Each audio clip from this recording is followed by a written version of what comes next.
aula de hoje nós vamos falar sobre um assunto que com certeza cai em concurso. Toda prova de concurso para professor tem que ter umas duas ou três questões que falam sobre a avaliação, né, em seus diversos níveis. Que durante o curso a gente vai estudar três níveis de avaliação, que é a avaliação da aprendizagem, a avaliação educacional e a avaliação das redes e sistemas. Então, mas na aula de hoje a gente vai falar sobre especificamente a avaliação da aprendizagem, que dos três níveis é o tema que mais tem sido cobrado em certames para professores, né, do magistério. Então, primeiramente, a gente tem que fazer uma conceituação do que é avaliar. A gente tem que fazer uma reflexão sobre o que seja o ato de avaliar.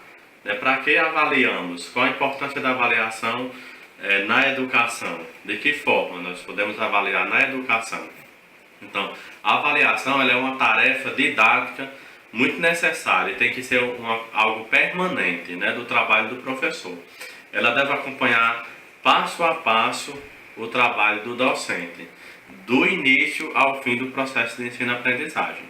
Então, Cipriano Lucchesi, que é um dos principais autores quando se fala de avaliação, e que eu indico a todos fazer a leitura de suas obras, ele conceitua a avaliação da seguinte maneira: a avaliação é uma apreciação qualitativa sobre dados relevantes do processo de ensino e aprendizagem, que auxilia o professor a tomar decisões sobre o seu trabalho.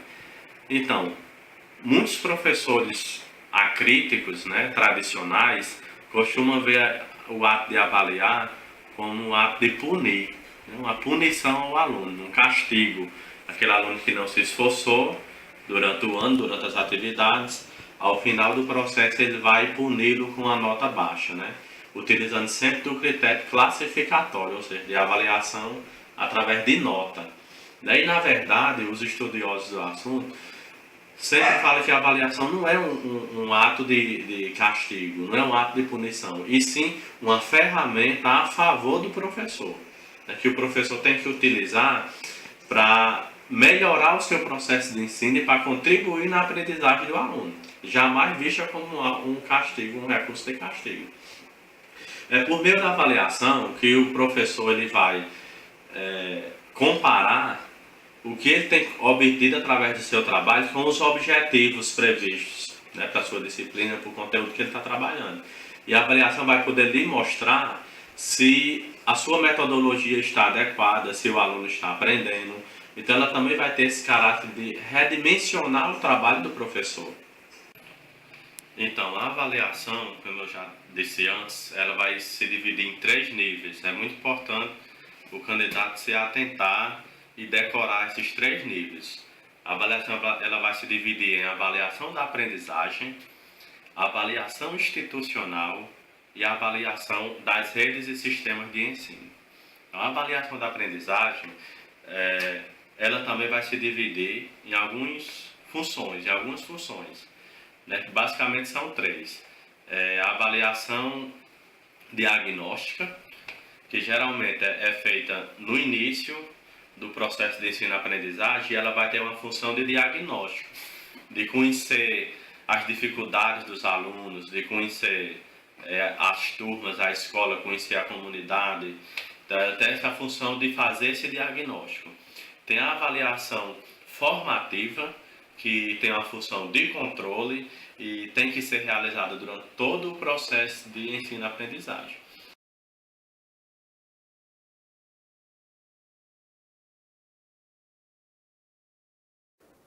A avaliação da aprendizagem tradicional, né, que foi aplicada durante anos, né, antes ela era voltada para quatro elementos, que era a nota, a classificação, a aprovação e a reprovação.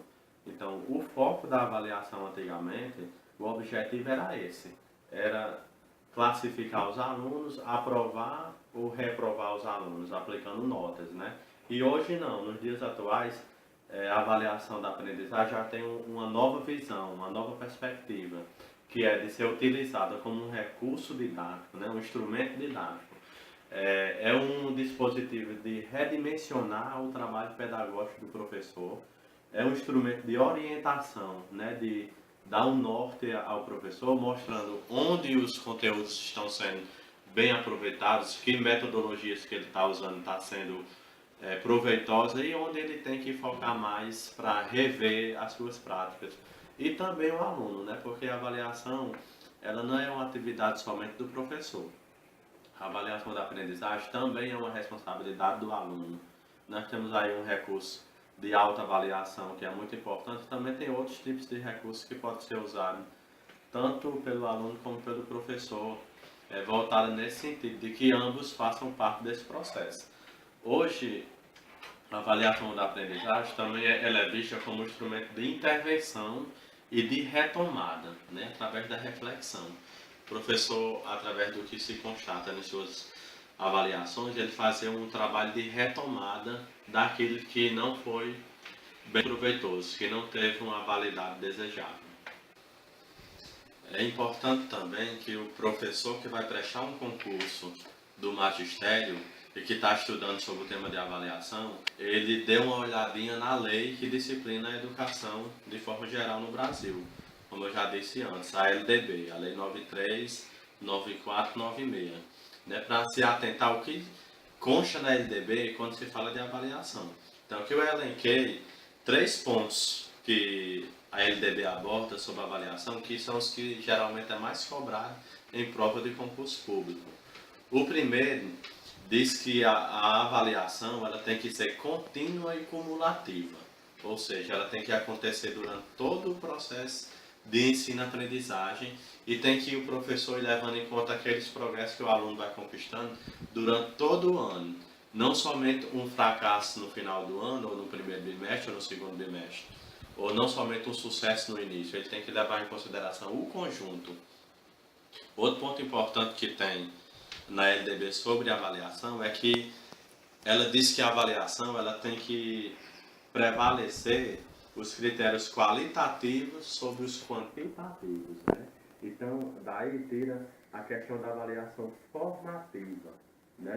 Do professor valorizar a avaliação formativa, que é aquela que acontece durante todo o processo de ensino-aprendizagem, e que o professor não vai se atenar apenas à nota, a exames, a provas, e sim ao que a dados observáveis, ao que o professor vê que o aluno está se desenvolvendo, não somente essas questões de número.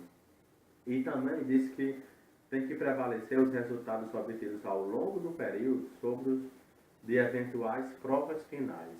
Ou seja, o professor tem que levar em conta aqueles resultados que o aluno obteve durante todo o ano, e não somente um resultado numa prova escrita final, porque ele vai estar favorecendo a classificação, né? Vai estar favorecendo a prova qualitativa, e tem que prevalecer o quê? A avaliação formativa. Também é importante que a gente aprenda os princípios que norteiam a avaliação, né?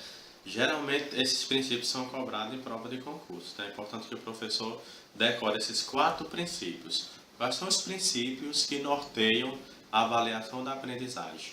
Primeiro, é o princípio da sistematização, né, que a avaliação tem que ser feita de forma sistematizada, planejada, né, muito bem planejada por sinal, com antecedência. O professor não pode chegar na sala de aula e pensar, não, vou fazer isso para avaliar o aluno. Não, ele tem que sistematizar como vai ser o seu processo de avaliação durante todo o período de curso, de aula.